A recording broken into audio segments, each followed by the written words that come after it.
Overpopulation by Jessica Johal. Don't we all love traffic? After all, the Bay Area is notorious for it. It's only one of the many ways that human overpopulation affects our everyday lives. The problem. Overpopulation has been a growing concern for the past centuries, with theories predicting catastrophe that never came to fruition.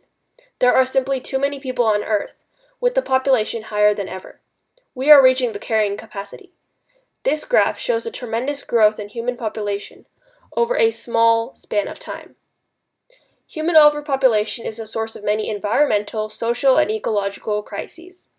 This includes excessive carbon emissions, shortage of food and resources, pollution, biodiversity loss, and diseases emergence and spread. This includes current famines and the COVID-19 pandemic.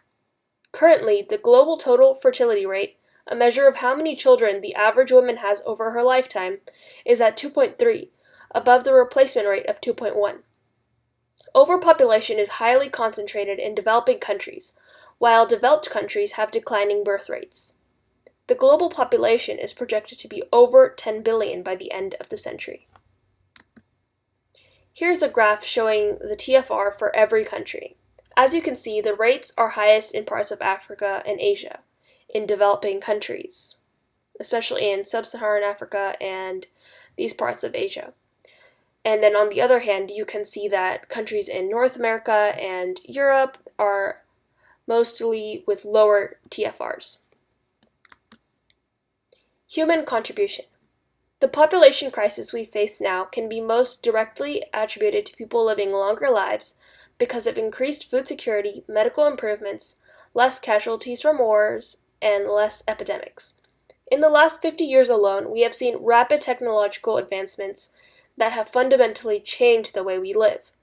Global life expectancy has gone from 50 years of age in 1960 to 75. Another reason for overpopulation is a lack of regulation. This is a difficult aspect to control since regulating the amount of children you are allowed to have is immoral and encroaches on one's rights.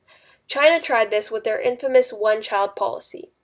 This also encouraged people to abort females in favor of a male. However, there can be pro- or anti-natal policies that can incentivize having or not having children. Lastly, in developing countries with high fertility rates, there is a lack of education on family planning and contraception. There are programs that educate women across the world on these issues, and there is significant progress being made. However, there are still areas where there is no access to contraception or where such topics are taboo. Effects of overpopulation. The first, most obvious impact of overpopulation is the loss of resources, because the more people there are, the harder it is to allocate the limited resources we have on Earth. Usually, a country's population explodes once it is able to produce a more efficient supply of food. This relationship can also work inversely. More people necessitate more land, meaning there is less arable land left for agriculture. This causes a shortage in food. It also becomes increasingly hard to find clean freshwater sources as population rises. This comes as a consequence of industrialization and urbanization, which pollutes nearby bodies of water. People also tend to use more water as a country urbanizes.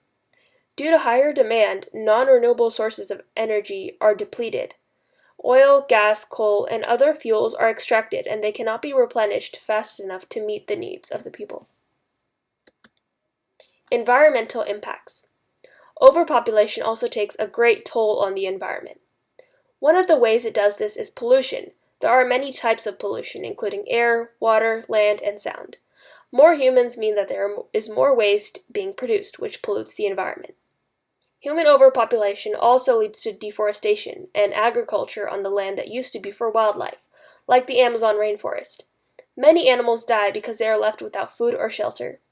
Another reason for biodiversity loss is that humans have hunted several species to the point of extinction to fulfill endless demand. Overpopulation resulting in deforestation increases the chance of an infectious disease jumping from animals to humans.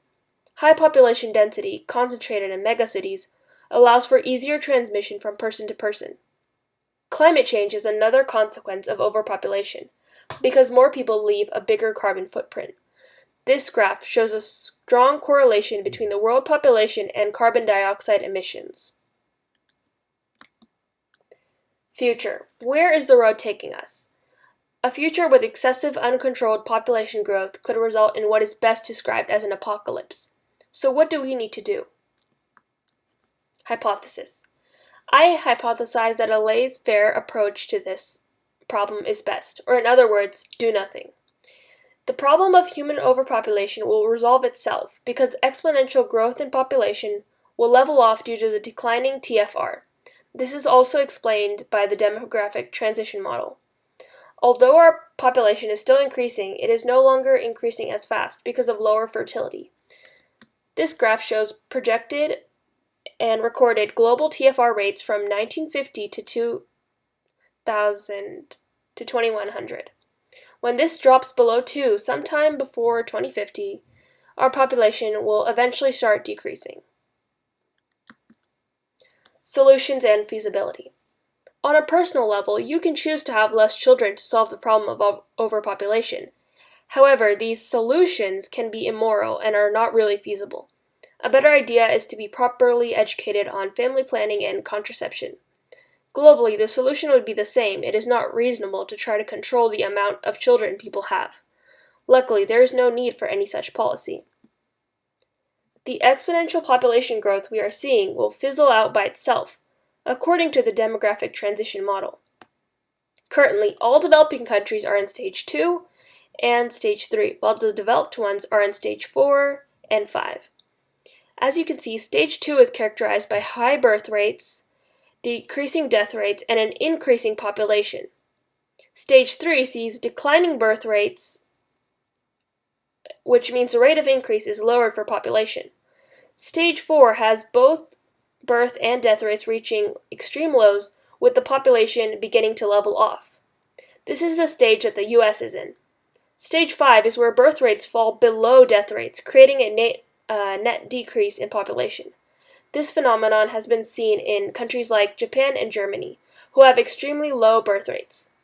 The demographic transition model shows that eventually a country's population will decrease as it develops further. Population will eventually stabilize and then begin to decline.